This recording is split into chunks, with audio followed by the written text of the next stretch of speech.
with the next round in Singapore with Chapman and Wex on the front row, a the replacement driver of Carlos Espinosa in the second Rossini, lining up in the top 10. Schmidt, Olivier, Aki Lippin, and Surikov in the lower half of the top 10. Edgar Vidal was 12th alongside Jenny North. Rick DeGraff outside of Q3 in a bit of a surprise qualifying. Jeremy Woodford somehow sneaking his lucky strike up into Q3 or up into Q2. Kairisha Bashir was 17th. Lucia Flores a disappointing 19th again.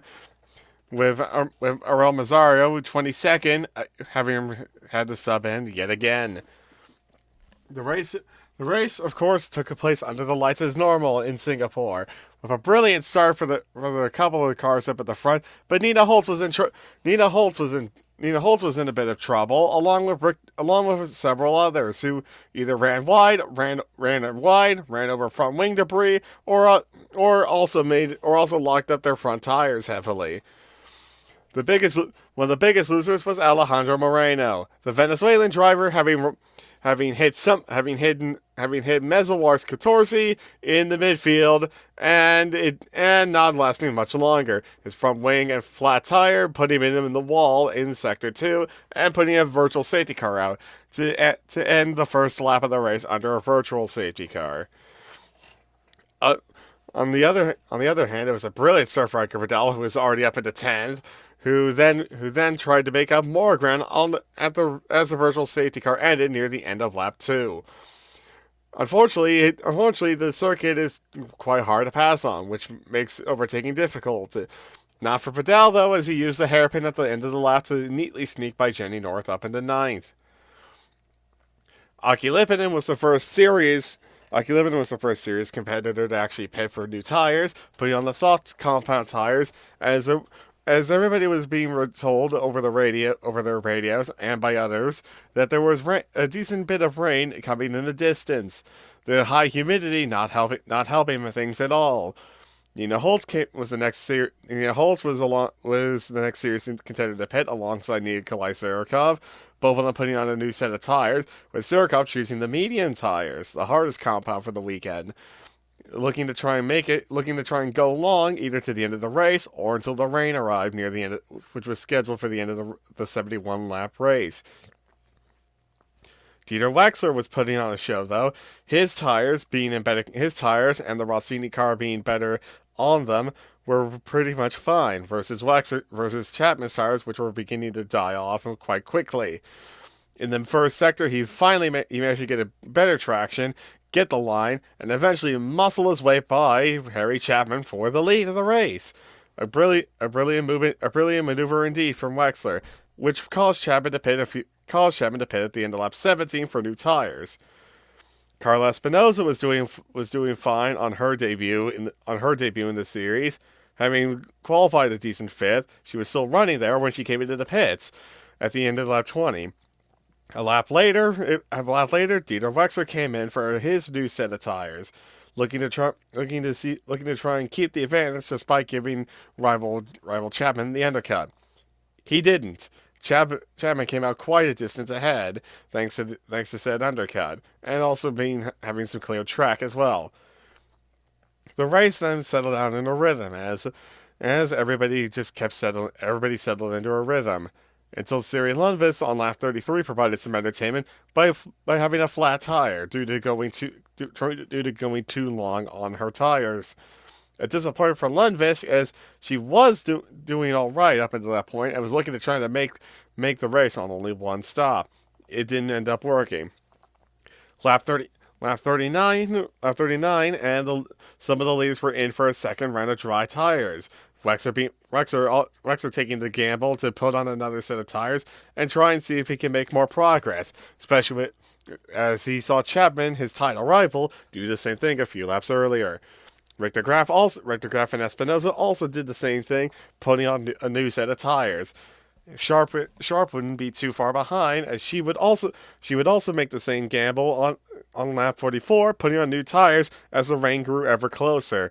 It was supposed to have arrived 5 minutes earlier, but it appeared to be very slow in its arrival, looking like it might hit with only a few laps to go. Sharp, however, was on a bit of a charge of her own, neatly overtaking Chapman to try and neatly overtaking Holtz to try and keep the pace up. As Wexler began to close in on Harry Chapman in front, with Sharp a decent distance back. Victor Graf became the first retirement since lap 1, with a gearbox failure in his car, taking him out of the race. His race had gone downhill anyway, so it was just a short shower for him. Carl Espinosa was still making progress though in the second Rossini car. On lap 53, she had finally caught up to Anna Oliveira, who was one of the few cars to go for the medium tires on the first round of stops, while Nina Holt had caught Surikov, who had done the same thing, and Holtz passed Surikov for fourth. As Espinosa began to stare at the back of the Windsor as they proceeded past some of the lap traffic. With the rain still inbound, Espinosa was trying her best to try and help Rossini in the constructors' title, which was still moderately close at only just over 50 points. It was just over a race distance away, but she didn't want to hang around and try and waste time, gaining more points. A couple laps later, the rain finally hit, with Iker Vidal being one of the first cars into the pits for intermediate tires. The rain was going to get a bit heavier, but it was going to look like it would stay intermediate conditions to the end of the race. The track and the high humidity making it basically impossible for the track to dry even if the rain stopped at this point. As the rest of the leaders began pulling in for intermediate tires, with Chapman still holding the lead by a decent distance over Dieter Wexler, Sharp, who is still third, Holtz in fourth, Espinosa, who is currently running a brilliant fifth, and Olivier, who is running sixth, the best of the rest. The rest of the field put on their intermediate tires and kept trotting along, to quite a bit of a dull finish though, with the race settling down into rhythm as everybody just tried to stay straight on the damp track, with Chapman sending a blistering pace that no one can match. As he lapped Jenny North, who was running 11th, on the final lap, leaving only the point scorers lead on the lead lap at the end of the race. A truly dominant display from him. Chapman would come home to cross the line 7.8 seconds ahead to win in Singapore and try and keep the title fight alive. Wexler came home second though to minimize the damage that Chapman could do. Sharp came home third, which was a decent result for her. Holtz a very distant fourth, 30 seconds behind the podium finishers. Espinosa, a good fifth, subbing in for the ill Nilo Sarian. The two Windsors were 6th and 7th. Surikov was 8th. Wolfgang Schmidt another 30 seconds back in 9th. And Iker Vidal managing to sneak into the final points paying position in 10th, with the two Katanas frustratingly out of the points. With that result, everything closed up a little bit.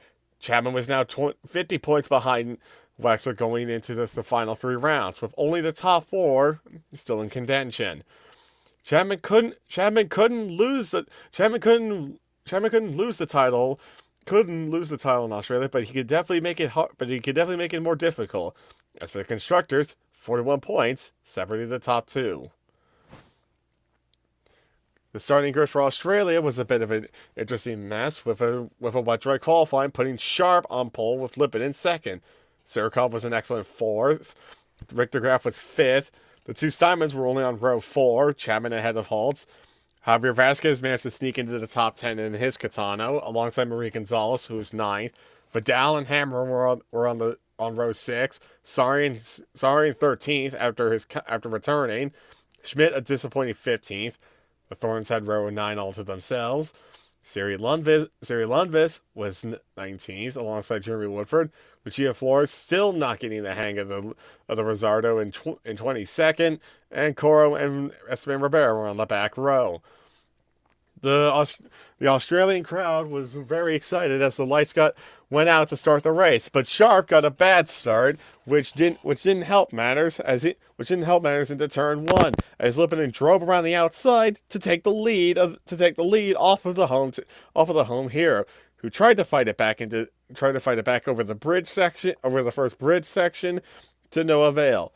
Going into the second hairpin, though, there was more trouble, as several cars had gone off. Maria Gonzalez was in the wall. Nina Holtz was missing some vital parts of her front wing and had a flat tire. And Wolfgang Schmidt had damage as well, which ended up being a cause of friendly fire. Schmidt and Gonzalez had collided, after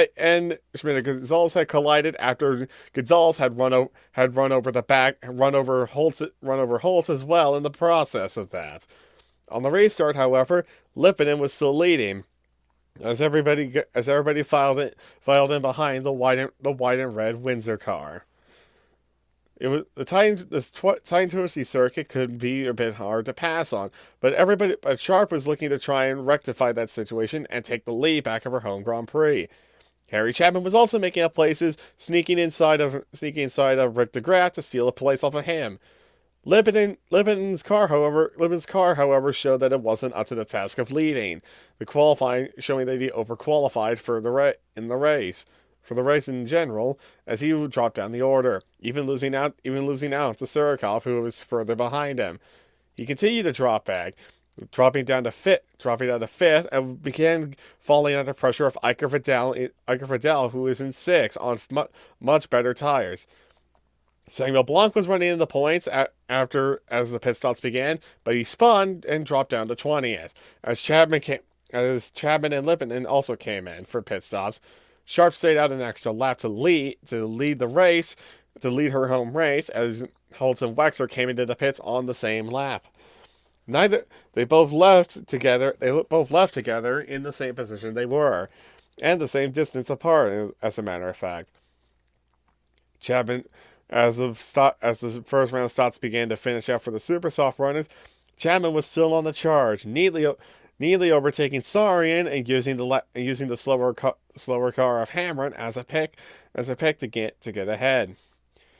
Then, as the stops finished, Ariane Oliveira was leading around the middle point of the race, having pitted for medium tires under the first safety car, having suffered damage of her own. She was now leading the race and quite comfortably, ahead of Wexler, who had gone ahead of Chapman in the stops. Oliveira's older, harder tires began to show, though, as Wexler took the lead. Sharp moved up into third. Holtz had moved up into fourth on a similar strategy ahead of Chapman, who was fifth at that time, with Lippinen the front row sitter, down to sixth. The race was proving to be a bit of a strategic one, as the tight nature of the tight corners of the fast corners of the circuit really wore out the tires, causing several drivers to maybe even go for three-stop strategies.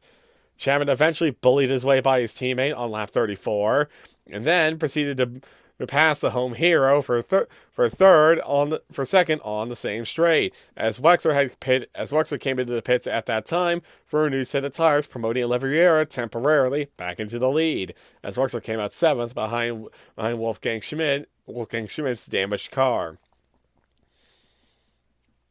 Lap 38, and things were still progressing as Iker Vidal then proceeded to spin out of the points, dropping to 12th, having made a mistake. But he would soon get back in the point. He would soon get back up in the points, as first Olivier pitted, then Rick DeGraff pitted as well, and then soon after Rick Castley and several others would pit, which would promote him for temporarily. Chapman was still in the charge, though, having decided to go for a three-stop strategy. He was pushing hard. He was pushing hard to try and make up positions. First passing Wexler, then Sarian, then on lap 46, passing Sharp for second place, with only his teammate ahead 4 seconds up the road, with plenty of time to try and make up the difference. 2 laps later, he made upset distance and easily overtook Holtz for the lead of the race. A critical result for him, as with Wexler running in fifth, then fourth as he passed teammate Sarian. It would be a decent point swing for Chapman to try and keep his slim title hopes alive. But Wexler wasn't done either. Having disposed of Sarian, he then disposed of Sharp, and then disposed of Holtz himself to minimize the gap that Chapman would gain in the title race. And taking the fastest lap as well into the bargain would also help Wexler as well to even further minimize the damage which Chapman could do. On the further back, Lipinen had fallen down to 7th behind teammate Oliveira on strategy. Schmidt was still running an anonymous 9th. Vasquez had managed to hold on to P10. But in the final laps, Wexler had closed on Chapman and desperately tried to see if he could get by the British driver. Unfortunately, he caught Chapman just too little too late. One more lap and he probably would have had him. Coming out to the line, it was a photo finish, but Chapman won, taking the Australian Grand Prix, with Wexler finishing just under a tenth of a second behind. But with a second place in the fastest lap, all Wexler needed to hope for going into the next race was to just simply finish in the points, as it was to make it very hard for Chapman to do anything else. The result also confirmed that Nina Holtz and Nilo Sarian were both mathematically eliminated from the driver's title race. So it then came down to only 2. Dieter Wexler and Harry Chapman were the only 2 men left standing, as Rossini and Steinman were the only 2 left in the constructors' battle as well. And in a surprisingly, only one car DNF'd, Gonzalez all the way back on lap 1. But with a 44-point gap in the standings, Wexler would have a very hard time to lose this title race. All he needed to do was keep the gap above 26 points in the standings, and he would win his 5th title without any problems at all. Meanwhile, the constructors, it was down to 33 points for the Rossini-Steinman battle, which continued into Brazil, with Chapman and Wexler on the front row. Sharp breaking up the battle to qualify 3rd ahead of the second Steinman and Rossini.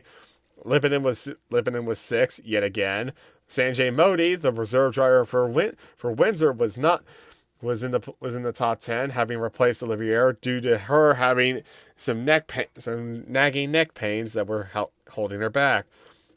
Both Rosardos were outside the top 10, which was quite a surprise. Although Lucia Flores at least qualified into Q2 this time. The 2 Asians were looking off form, as well as Jenny North near the back of the field. Brazil was a fairly high-speed track with a lot of passing zones, but it also could be known as a bit of an engine breaker at times as the race got underway.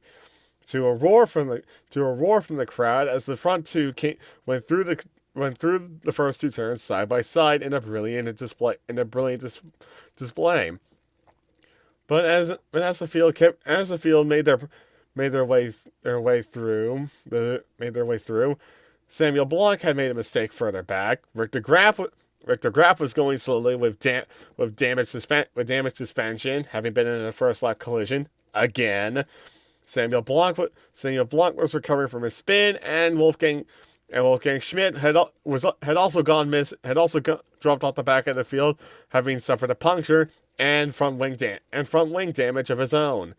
It appeared on the replays that De Graaf and Schmidt had collided in the midfield, taking each other out, while Samuel Blanc spun to avoid the debris all over the track in turn 1.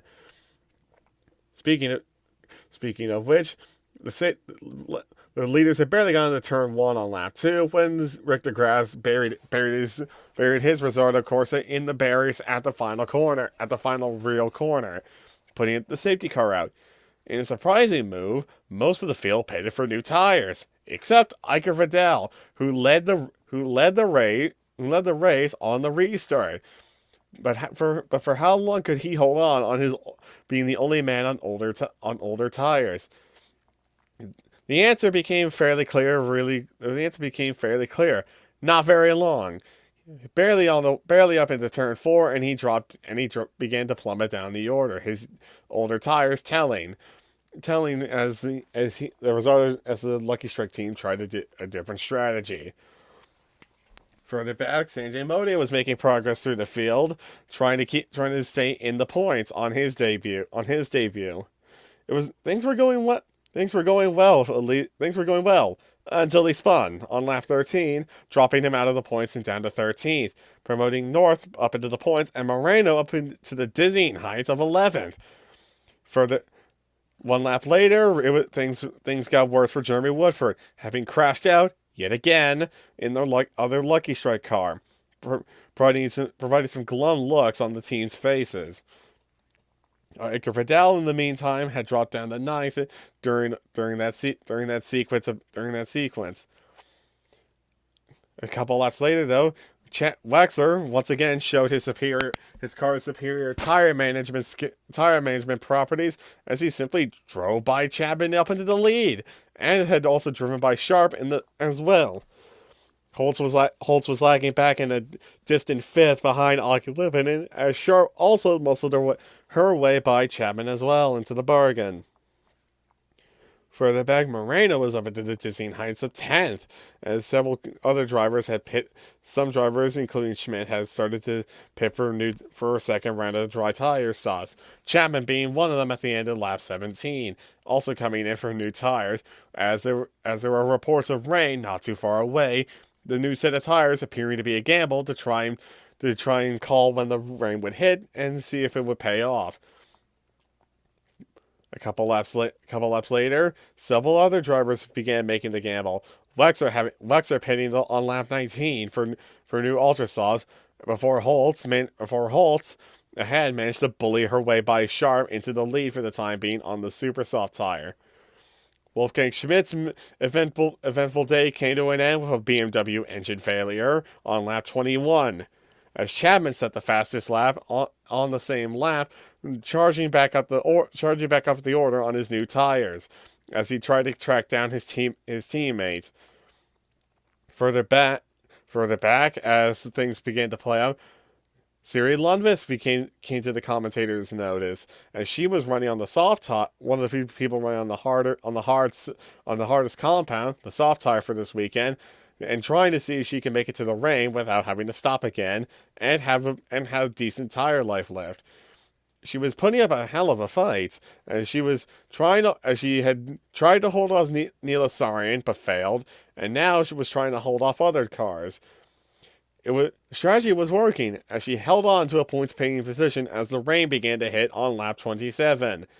Nina Holtz, however, wouldn't get to drive in the rain, as her engine blew on the same lap, knocking her out of the race and putting a series dent in Steinman's championship hopes.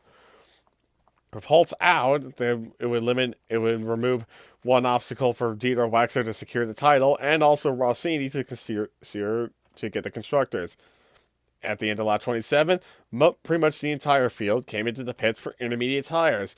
Nobody wanted to take a gamble on this high-speed circuit on dry tires any further than they needed to be, as Holtz pulled into the garage with her smoking engine to give up. A couple laps later, on lap 34, after everybody began clocking off laps on the intermediate tires, the full wets came out to play, as the rain continued to intensify, as it often does in Brazil. Siri Lundqvist continued to gamely hang on, trying to see if she could score points, and where she was up to ninth with only a couple laps to go, as Lippinen desperately tried to defend fourth for Maria Gonzalez of all people, who was challenging. But it wasn't to last. Several drivers weren't able to make the full wets last. Cyril Lemus being one of them, pitting with just over 2 laps to go, and dropping behind rival Samuel Blanc into 11th place. Meanwhile, up ahead on the final lap, Chapman was still leading, but with title rival Waxer directly behind, and with the fastest lap point, it would appear that it was all over. It also proved to be all over for the wet tires on Marie Gonzalez and Sanjay Modi's cars, both of them having to pit coming on to the final lap. Both of them losing out to Lipinen and Surikov in Gonzalez's case, and Jenny North, and additionally Jenny North for Sanjay Modi. Harry Chapman would cross the line to win the Rio Grand Prix, but it wouldn't matter, as in second place with the fastest lap, Dieter Wexler crossed the line to do just what he needed to do and win his 5th championship, and the first champion of these new rules. Wexler's championship win also secured the constructors. Also, all but secured the constructors' title for Rossini, with Sargent coming home 4th behind Sharp, Lipinen barely holding off Surikov for 5th, Marie Gonzalez finishing a credible 7th, Sanjay Modi proving a point in 8th, Jenny North was 8th, but lost out on the final lap, having flat punctured her tire and dropping to 9th.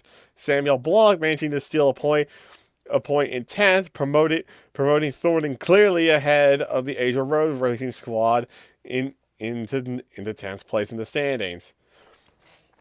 But it wouldn't matter. Everybody's focus was on Dieter Wexler, who was now the new world champion. And in the constructors, Rossini basically had everything all sewn up, just simply needing 5 points to secure the title, no matter what Steinman did. Things were looking good, with Wexler starting on the front row yet again, alongside Chapman, with Neil Sargent starting 3rd alongside Surikov, who managed to outqualify Sharp for a change. The Graf was back in the top 10 alongside Sanjay Modi, who was still deputizing for Livier. The two Van Dorts had the back row of Q3 all to themselves. Esteban Ribeiro and Siri Lundqvist were a surprise 12th and 13th. Jenny North and her swan song was 14th. The two Catorces had a row all to themselves and had a surprisingly good qualifying. Holtz had a surprisingly bad one at 19th. Javier Vasquez in his swan song race was a disappointing 22nd, and Lucia Flores was starting dead last on the field, having not gotten the hang of the circuit or car all season. The 5 lights for the final race of the season went out, and immediately there was a collision at the back of the field, followed by several more spins, and many drivers diving off the track to try and avoid it. As the dust settled, Jeremy Woodford had clearly jumped the start. Esteban Ribeiro was in trouble. Prat Chapatia was in trouble. Lipinen and Modi had gone off the road in one form or another due to damage or trying to avoid damage. Lucia Flores had also driven off the road in protest, and many drivers near the back of the field were in trouble. One driver that wasn't in trouble was Nina Holtz, who was going on an absolute charge on the opening lap, having already avoided most of the trouble in turn 1. She was now up to a staggering 10th place already from 19th on the grid, whereas Sharp had made 0 progress and was still running 13th at the end of lap 1. Holtz gained another position in the final corner to move up into 9th to finish lap 1, and then passed Iker Vidal into turn 1 on lap 2. Holtz was on a charge on the soft tire, the middle compound for this race, and was proving that it was quite a viable tire. So was Iker Vidal, who was also on the same tire. Kofi Kora was trying his best to help his employers and teams stay in the sport by holding on to 9th place for the time being after a very good start for him. His team needed 4 points to try and at least survive and avoid the chance of being demoted onto the Asia Pacific Cup if the Boa Esparza team promoted up as widely expected when they won the title. He was giving it a good go, trying to stay with Iker Vidal as best he could, with a massive train of cars following behind the British driver in the Italian car. Many drivers were trying to get past, and it was quite thrilling stuff. As Coro desperately tried to hold off an angry 9-car queue of cars behind him. Jeremy Woodford being one of them, his seat being under threat, his seat currently being under threat, as it was very likely due to his performances that he would be dropped at the end of the year. Holtz wasn't being dropped by anything, but she was dropping cars behind her all the time. Having disposed of Nilo Sarian the previous lap, she then proceeded to outtrack and just drive past her teammate Chapman up into second place before they even pitted. A brilliant drive going on for Holtz, having started 19th on the grid. Chapman pitted at the end of lap 8 for new tires. Esteban Ribeiro on lap 9 proceeded to crash in the fast and flowing S section of the track and end his season on a low note.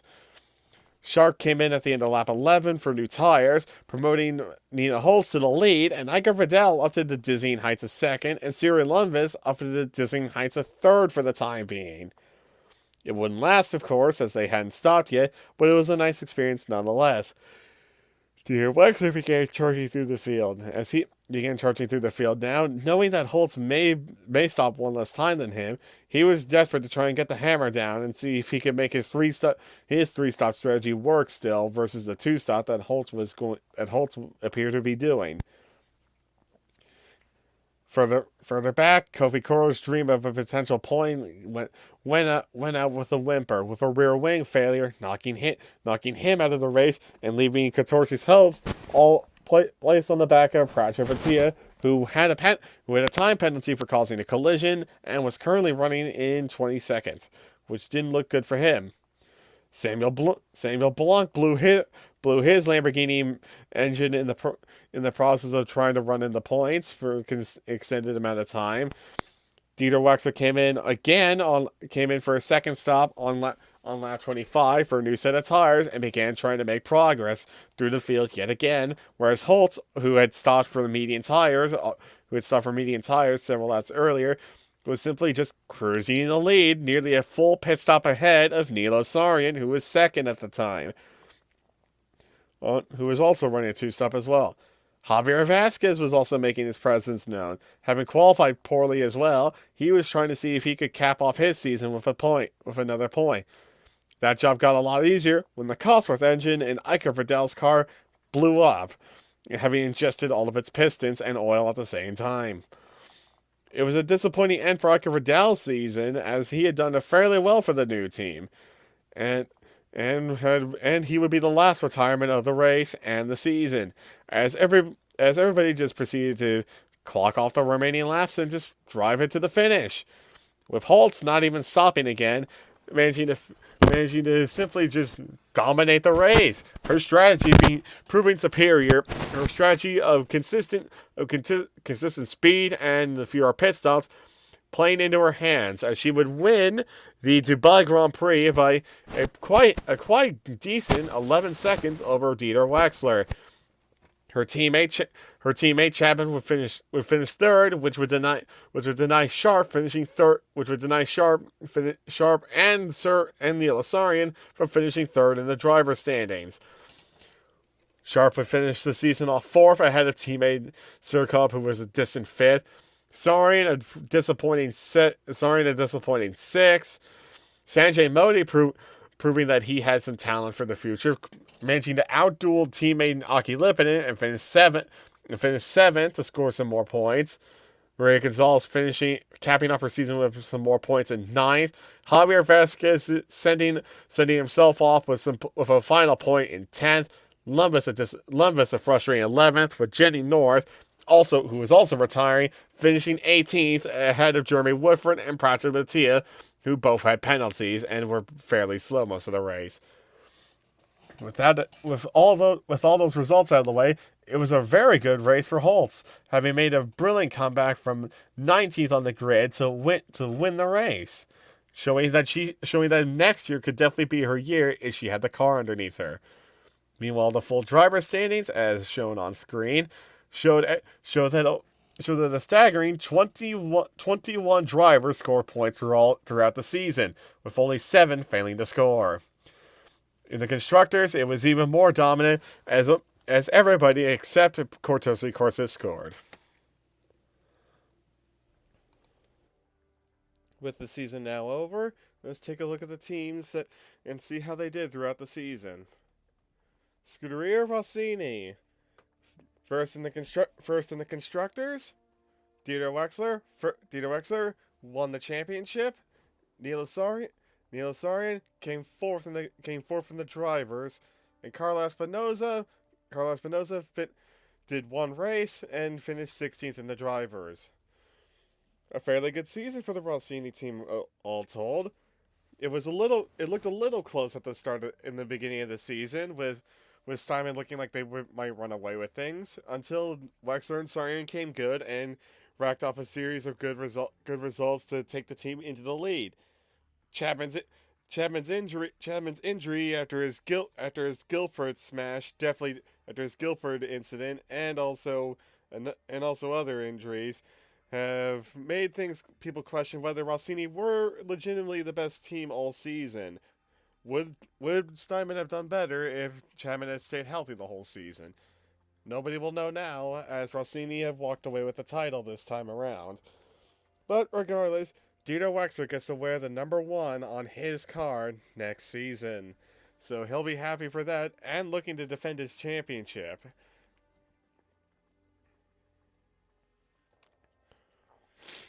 Steinman Motorsport. Second in the constructors, Harry Chapman, second in the drivers, and Nina Holtz, third in the drivers. Pascal Becker, their reserve driver, entered two races and ended up 12th in the driver standings. A bit of a disappointing season for Steinman, all told.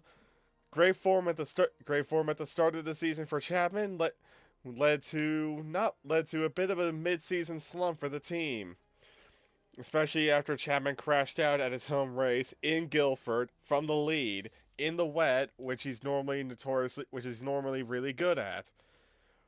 A bit of a tough pill to swallow for this team, although Chapman at least came back and won again on his comeback, and also tried to at least keep the title fight close, denying Wexler the chance to win the title in Sydney. But regardless of that fact, the Steinman team will have to come back next season and try and figure out if they can come back strong and win it. Specifically for Chapman, as he's very disappointed that he lost out on the title, and Nina Holtz at least finished the season off with another win. But Holtz was definitely part of the reason that the team lost the constructors battle. Granted, Chapman's injury didn't help, but Becker did all he could as an unproven rookie at 18. So this team's has some things to refine to try and get the title back next season. Panther Race Team. The Panther squad were just simply the third best team all year. They finished third in the standings, with Sharp fifth in the drivers and Surkov 7th in the drivers. The team didn't do too bad, all things considered. Although Sharp's 4 DNS throughout the season definitely did not help with the matters. Surkov finished every single race, but with only one podium to show for it, he's definitely not looking as promising as he was at the start of the season. So he might be a bit of a weak link. That, or just simply the car is not fast enough to be able to contend for wins and podiums as often as they want. But regardless of that fact, the in-house engine of their own design has proven at least somewhat reliable throughout this season. Not the best, but not the worst either, so that's at least a promising note. if they can iron out the reliability problems, stop and have Sir Cup get on better form, they could be a bit of a dark horse threat for the title next season. Windsor Toyota. Fourth in the constructor standings with Aki Lipinen sixth in the drivers and Anna Oliveira eighth in the drivers, and reserve driver Sanjay Modi 17th in the standings after 2 races. Windsor did all right, all things considered. They finished best of the rest, which is all they could hope for in the standings, and despite P2 in Ardennes for Lipinen was indeed the team's highlight of the season. But you have to wonder if they could have gotten a little bit more, if their strategies were a little bit better. Mainly noting poor performances in high tire wear tracks in particular. But regardless of that fact, the team did okay. The circumstances withstanding. Oliveira, though, with her neck injury to knock her out of the final 2 rounds of the season, is definitely a bit of a blow, especially given she was so excited to race in her home race and didn't get the chance to. The pain from her neck was just simply too much to handle. What the team will do going into next year is to be determined. They definitely want to keep Lipinen around, that's for sure, but Olivier and Modi leave a little bit to be desired, so the team's driver lineup for next year could look very different indeed. Van Dort BMW. This team just simply was average throughout most of the season. They were fifth in the constructors. Fifth in the constructors with Wolfgang Schmidt ninth in the standings and Maria Gonzalez 10th in the standings.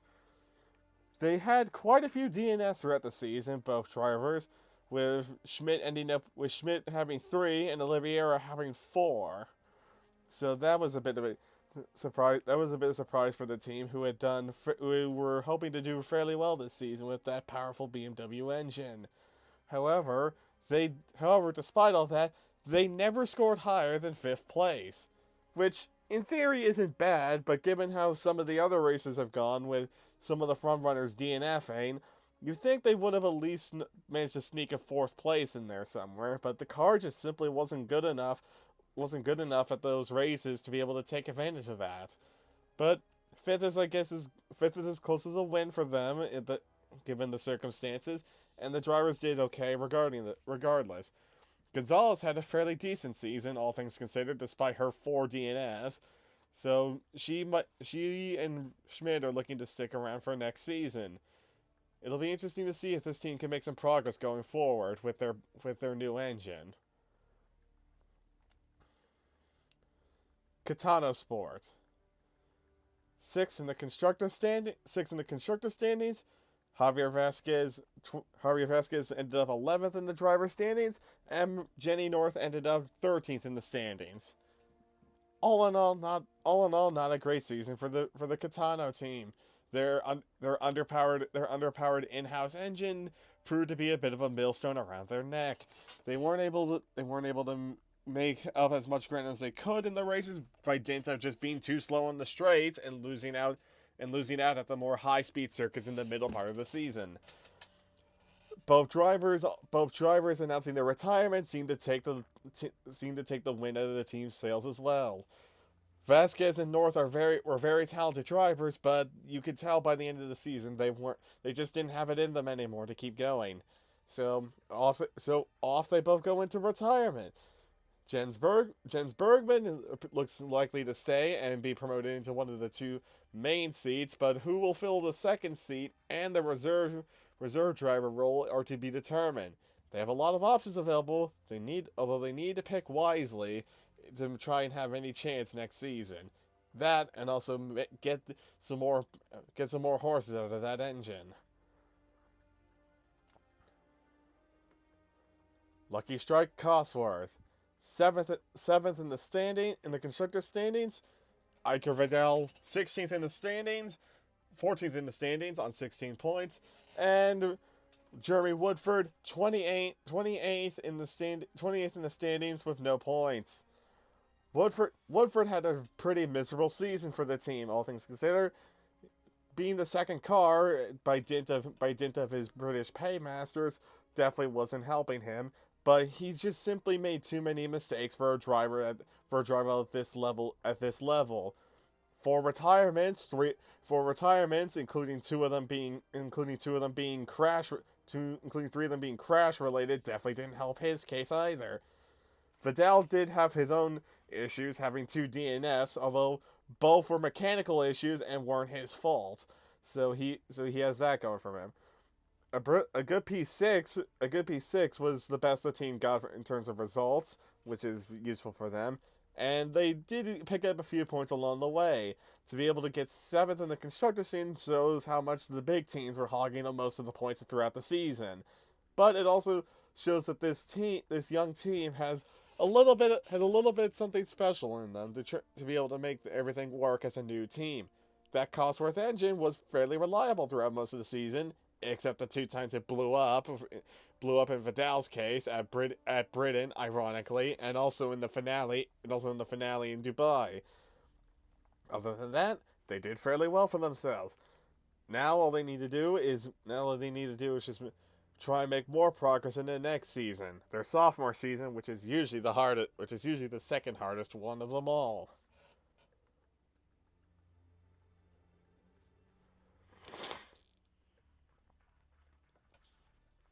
Bizzardo Corsa, Maserati. The Team Young Guns did alright, all things considered. Eighth in the constructor standings with Rick DeGraff 15th in the standings on 13 points, and Lucia Flores 21st in the standings on 2 points, the last driver to score points in the season. Well, DeGraff was definitely the better of the two drivers in the team, getting most of the points for the team. However, Flores definitely leaves a lot to be desired. Her lack of technical feedback definitely doesn't help her case, and the fact that she only managed to score 2 points throughout the entire season seems a bit damning compared to her teammate. But the team will be looking to try and make some progress going forward. The car was good enough to occasionally get into Q3 in qualifying, but in the races they just simply were a little too slow and a little too lackadaisical in their strategies, often leaving their drivers to do massively long stints on tires that shouldn't go that long. So they need to work on that going into next season. That and maybe get a little bit more color in their livery. Most fans seem to think the livery was a little bit dull throughout the season.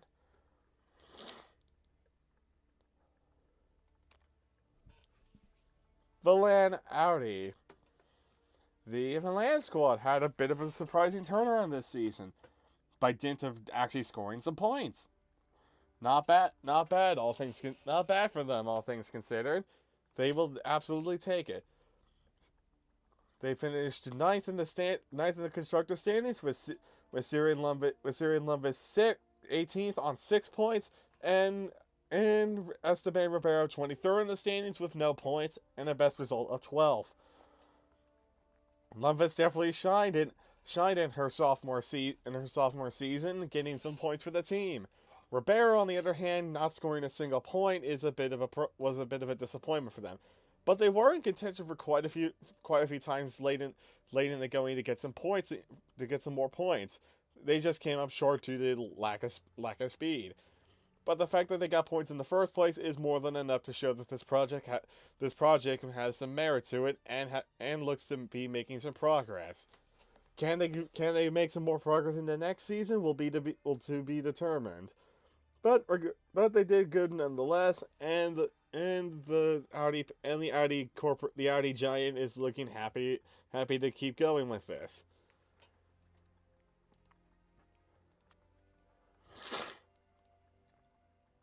Thornton Lamborghini, 10th in the constructor standings. Samuel Blanc 19th in the standings with 4 points, and Alejandro Moreno 24th in the standings with no points and a best result of 13th. not the best season for Thornton. Although they definitely have had worse in previous years. That Lamborghini engine, while decently powerful, was turned out to not be good enough to help a truly awful chassis. Their drivers also left a little bit to desired, both in both in their early 30s and both lacking a little bit of star power to be able to get the most out of that car. Blanc at least was able to get some points. Granted, all 4 points were 10th place finishes, but he did get points nonetheless. So it was good for him. Moreno, on the other hand, was something to say the least. His Venezuelan oil money was at least a nice boon for the team, but other than that, he just simply was not very good at all. Barely getting out of Q1 on a date, barely getting out of Q1 half the time, and also being a constant source of run wides, and other shenanigans as well. Despite that, he did finish most of the races, but again, like with Jeremy Woodford, making too many mistakes at this level, which definitely doesn't help. His paymasters may need to up the ante to be able to keep him in the series, or he's going to be looking for a new ride elsewhere. That and their Lamborghini engine will also need a bit of work. The Lambo engine will need a little work to get a little bit more horses out of it, and they're going to need to definitely take a look at that chassis design. It definitely was not the winning combination. Asia Road Racing Team, 11th in the standings with 3 points. Hammer 20th in the standings with said 3 points. Bashir 25th in the standings with a best result of 13th, and Rick Castley 27th in the standings with a best finish of 15th. The new Asia Road Racing Team, the second of the third of the third and the second of the new teams, was all right, all things considered. They did okay. They managed to score some points, which is a big surprise, given that they weren't playing. They weren't under the assumption of scoring any, but they got points nonetheless, which is very good. Their drivers seem to at least have some modicum of talent, except for the British Rick Casserly, who not only finished the worst of all three drivers in terms of results, he also managed to injure himself, miss a decent chunk of the season, and get shown up by reserve driver Kyohisha Bashir in the process. And given his previous disagreement with his mechanic and his chairman, Rick Castley might be looking at the exit door and a pink slip in the near to distant future. That aside from that shenanigans, the rest of the team are looking to try and make some more progress going into season 2, like with their fellow new team, Lucky Strike. Can they do that? They probably can. But will their driver lineup be different going into the next seasons to be determined? Bashir looks like a potential star of the future, along with Hamrin, but they need to be able to hold on to them first to try and take advantage of that talent and build a better car.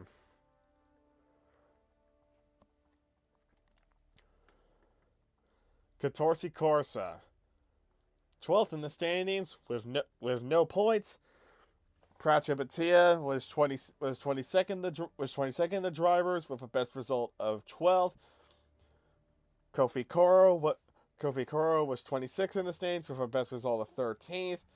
And Aureli Mezavar had a best result of 15th. And 29th in the standings, last of all drivers who participated in a race. Honestly, a pretty bad result for the Catorce team. They came in high and mighty with a lot of money, a lot of Italian money and British banking thanks to Kofi Koro. But it all came to naught. Starting with preseason testing due to the car being truly awful to drive, and it also managing to injure 2 of their 3 drivers, Atia with burns and Koro with severe whiplash. After that, it didn't get much better. They never were able to. The car was usually out in Q1. On the rare occasion it wasn't. It fell backwards into the field. And even in races with with high attrition, like with Guilford, they managed to somehow not capitalize on that and not score any points. Being the only team that not score points means that they are in 12th place and need to hope that the truly dominant Boa Esperanza squad, who dominated in the Asia Pacific Cup, do not take the option to promote up into the big leagues and kick them down to the lower leagues. As for the drivers, not much can be said. They did all they could with a truly terrible car. Mezzawar at least did a decent effort, subbing in for both drivers in both of their cars at least once throughout the season due to injuries. Other than that, there isn't a whole lot to really say about this squad. The car wasn't great. The car wasn't great. The injuries didn't help, and they weren't able to capitalize when they needed to. The only benefit is that they seem to do at least decent at high tire wear tracks where oftentimes 3 stops were required. They seem to do good on strategy there. Other than that, not much to say here for this team. But with that, that is it for season 1. And that is it for playing the Rebirth Redux mod on the N22 version of the mod. And this is where past future me returns for one last thing. This series took a hell of a lot longer than I expected to record and edit. So I apologize for it taking so long. The final video of this series was supposed to be recorded back in October, which was the end of season report. That was recorded back in October. This is now, as of recording this, the 10th of January 2026, well into the start of the new year. As of this recording, ironically enough, I was going to mention, as of recording this, ironically, in the original recording that I'm talking over, I was mentioning the fact that there was a new version of the current mod, N23, as this original season was N22. In a case of turbo irony, N25 is about to come out. Thank you to the mod developer for his amazing progress in the last 3 months or so. So yeah, not only is this not going to be on N23, it's going to be on N24. It's going to be on N25 probably. This series will return. All the stats will still remain the same regardless of whatever happens in the rerunning on N25 whenever that happens. So I hope everything will be fine with that. But I thank you for sticking around. I will see you whenever the series returns on N25 in 2026.